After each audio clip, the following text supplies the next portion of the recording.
What would make life better for me? You say that as a one-celled organism. You say that as the little ant that is moving across the sidewalk. You say that as the full-blown human.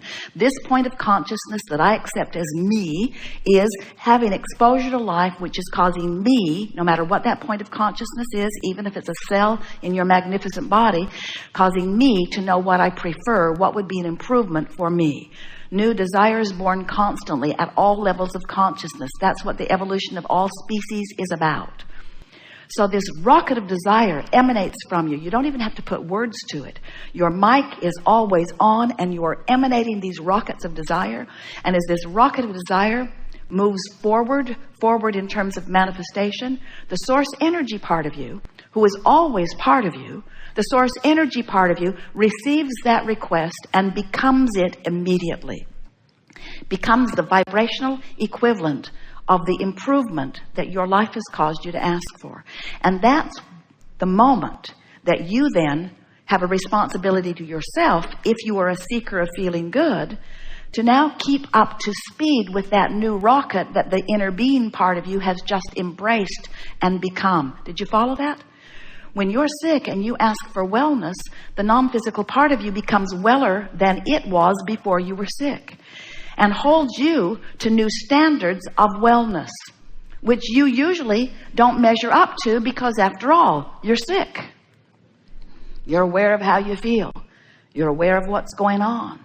And so often, instead of being a vibrational match to the improvement that your life has just caused you to become, you are mostly standing in your awareness of what you don't want, holding yourself without meaning to, through your observation of what currently is manifested in vibrational resistance to the improvement that you've just asked for. And that is the basis of all emotion. If you don't have enough money, you ask for more, and the larger part of you becomes more prosperous. But if you keep beating the drum of not having enough money, you continue to deprive yourself of the improved financial condition that you've already set into motion. Now, does this make sense to you? Do you understand that vibrationally there is a part of you that you keep setting a new standard? You keep raising the bar. You keep finding a new vibrational set point.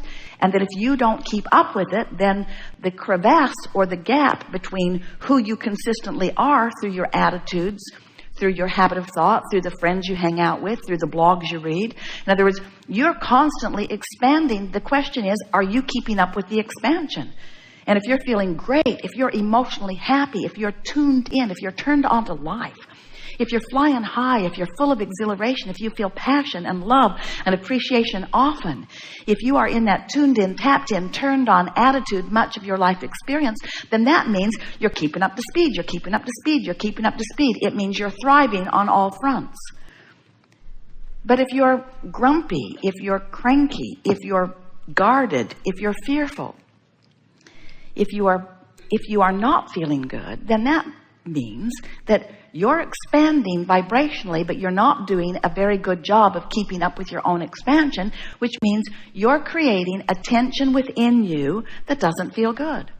So when we say to you, your emotion is your primary manifestation that you're reaching for, most people say, give me the new house, give me the new car, give me the improved body, give me the financial abundance that I'm looking for, give me the means to travel the world and do what I want, give me the means to quit that crap job I've got and leave behind that ornery employer that I've got, give me the means to walk away from anything and everything that I don't want, and then I'll be happy.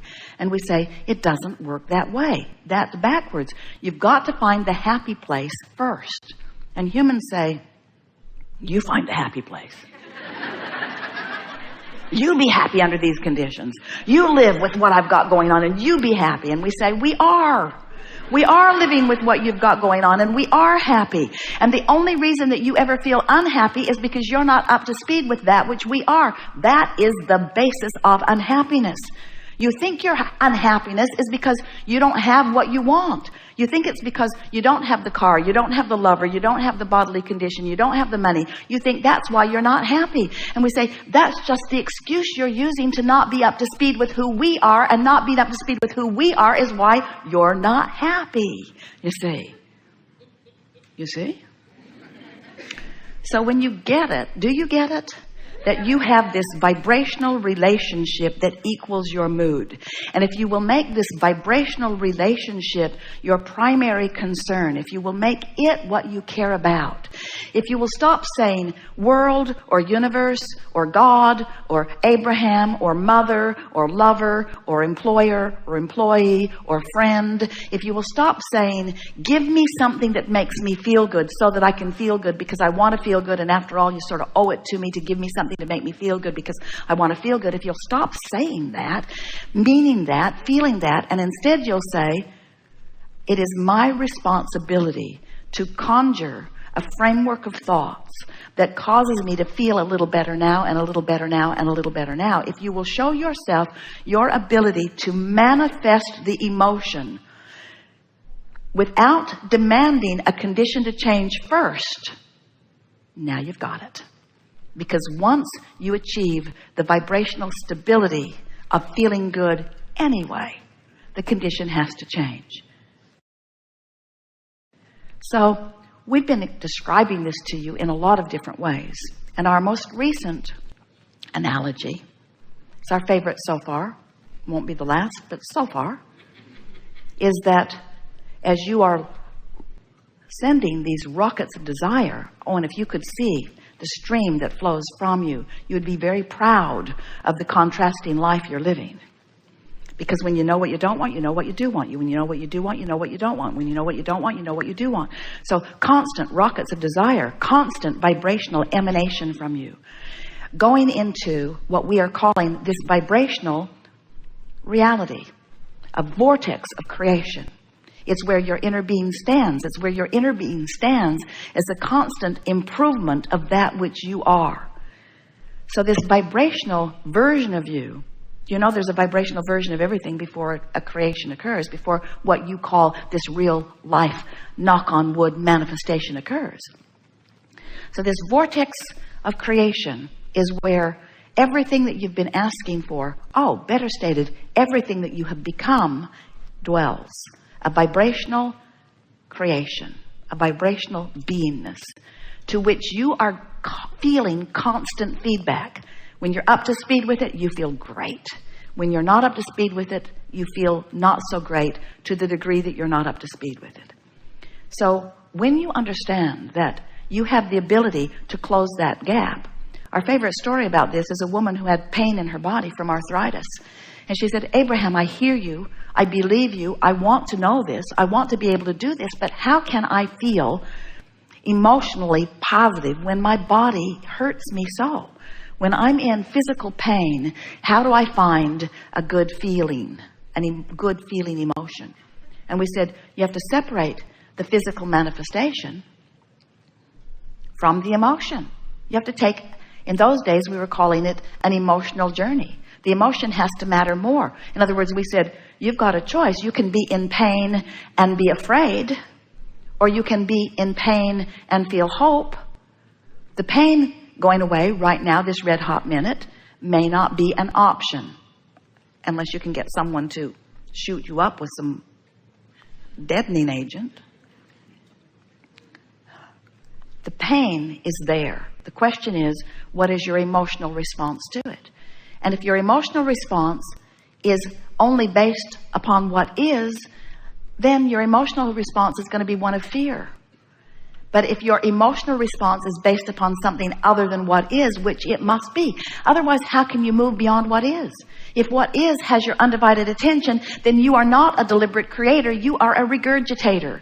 You are a knee-jerker, observer, a defaulter. You are a creator by default. You are someone who observes and has a knee-jerk response. And you are also like most of the human population on your planet, because that's what most are doing.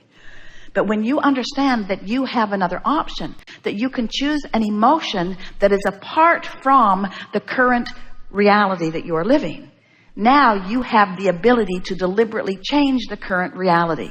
Because the reality, the manifestation of your body and of everything that has anything to do with you will shift in reverence to in resonance to your vibrational attitude.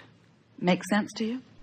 So if you can feel an emotion that by human standards is illogical, because your logic says, this is what's happening, I should be having this kind of response to what's happening. And we say, if that response feels bad, then you've got to choose another option. And most humans say, then give me something better to respond to, and I'll have a better response. And we say, doesn't work that way. You have to find the response first, and then the reason that you're looking for will follow every single time. We're not kidding you, because once you achieve vibrational alignment with who you have become, with all that you've become, with the vibration of who you really are, everything else has to follow. That's creation. That's deliberate creation. That's how this world works. That's how this universe works. That's how every single thing works. There's not a shred of evidence that defies that in any way. There is no exception to what we have just said to you. You just have to decide that you care about how you feel more than just feeling in response to what you think is, and now you've got it.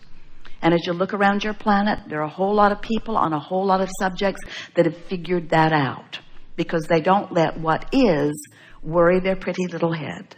They don't let what is matter at all. They have decided that what is doesn't mean diddly squat, because it's only a snapshot of what you've been doing vibrationally, what you've been doing emotionally, over which you have complete control. So we know it's not the easiest thing to have been in the habit of observing unwanted things and to have yourself in a sort of jam, and now to have some smart aleck that has no body, who has no rent to pay, who doesn't even have to go looking for a meal today, say to you, oh, you create your own reality. And all you have to do is find an emotion that feels good. We know it must be sort of hard to take when you're dealing with some of the stuff you're dealing with. We're just saying that once you get hold of this, and once you figure out that you can control the way you feel, because you have the ability to find a better feeling thought and a better feeling thought and a better feeling thought. But most important, if we can convince you that if you do the vortex work first, which means find the emotion, align with who you are, that the vortex will fix everything. The vortex will give you the manifestation. It will bring the evidence, because the vortex is gathering the cooperative components. And we just want to say to you, we love you very much. We just want to say to you, we love you very much. We just want to say to you, we love you very much.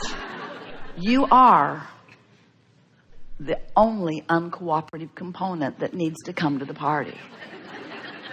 And when you become a cooperative component, which means you find some way to adjust your vibration so that you're not so freakishly resistant, when you care about how you feel and you adjust your vibration, the vortex will take you in. It's the way that it works.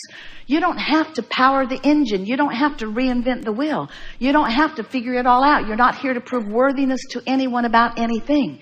You just have to chill out. You just have to let go of those things that have been bothering you. You just have to find a way to stop offering a vibration that holds you apart from this vortex. And when you let go, when you surrender, when you give up, when you stop the battle, when you stop the struggle, when you stop looking at the evidence that supports why you're standing in the place you don't want to stand, when you stop doing that and stop keeping it active, the vortex will take you in, and anything and everything that you've been looking for will manifest in your experience, and others will watch you in this beautiful manifestation that follows you on every subject in the world, and they'll say, what in the world have you got going on? How is it that you get everything you want with such ease?